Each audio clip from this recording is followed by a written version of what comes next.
Keith Locke. Thank you, Mr. Chairman. I think there are some contradictions in this bill here. There has been talk about whether we should take the word royal out of Royal Society or something like that, although then it's called society or the society, which is not very distinguished or distinguishing. But those of us who might be tempted from a Republican point of view, and I'm glad the French Revolution was brought up here, who might be tempted to move an amendment taking royal out and just saying society, or inventing a whole new Kiwi society or something.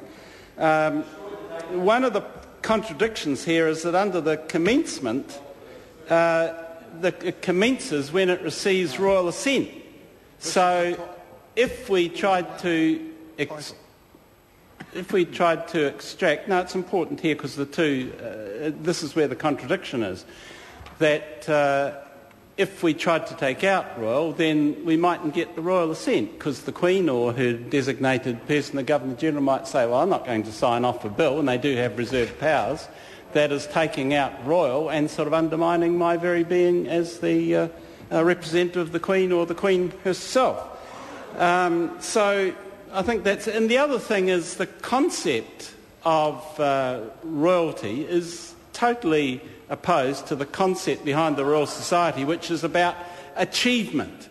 Achievement, not inheriting a position in society or winning an honour, but actually achieving it in cultural, scientific, all the endeavours and the purposes of the Royal Society. So there's a big contradiction there. So what I would suggest, and I think it does fit with the title and what we conceive of what the Royal Society should be doing, is try and advise or charge the Royal Society using its expertise in areas of science like genetics, because the royalty is based on genetics and inheritance and that, or the expertise they have in the cultural field and the field of philosophy of religion, because the monarch is the head of the Anglican Church, which creates problems in a multi-religious and multicultural society. If the society mobilised all its powers to analyse the royalty, they might be able to be the author of its destruction,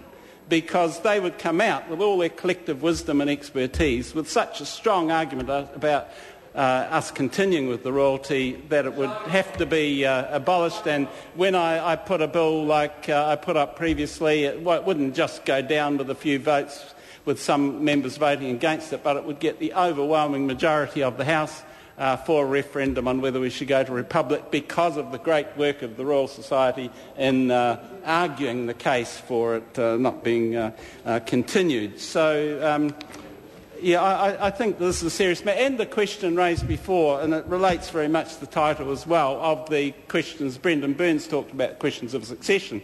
I think we could take the initiative here, instead of New Zealand chairing some meeting that Brendan Burns referred to, that we could actually bring a bill before this House to say there shouldn't be any preference to a male heir, you should be able to marry a Catholic, and you should be able to be a Catholic. See, one of the problems with any changes in Britain is, even if they say go forward with some bill about you're allowed to marry a Catholic and a female heir equals a male heir, they're still faced with the problem of not wiping out the head of the Anglican Church. And so that's the big sticking point for them in Britain. It's the head of the Anglican Church in Britain, not the Anglican Church worldwide. That's the big sticking point of them moving to a Catholic king or queen. Whereas in New Zealand, we don't have that problem. And also, we have a thing called the Human Rights Act, which would push us right down that road to getting rid of any religious discrimination in any sense of the word, and also the gender discrimination. And also we'd be motivated by removing the ethnic or racial discrimination, because it's very hard, given the inheritance line, for a Maori or an Indian, New Zealander, whatever, to become the head of state of New Zealand, because of that very much European line. And one of the problems... Please narrow this back to the title. And then to talk to the expertise of the Royal Society in genetics, one of the things they could analyse is that the gene pool of European monarchies, including Order. I've asked the member to speak to the title. I'm going to cut him off. That's the end of this meeting. Colin King. I move that the question be now put. Grant Robertson. Thank you, Mr. Chair.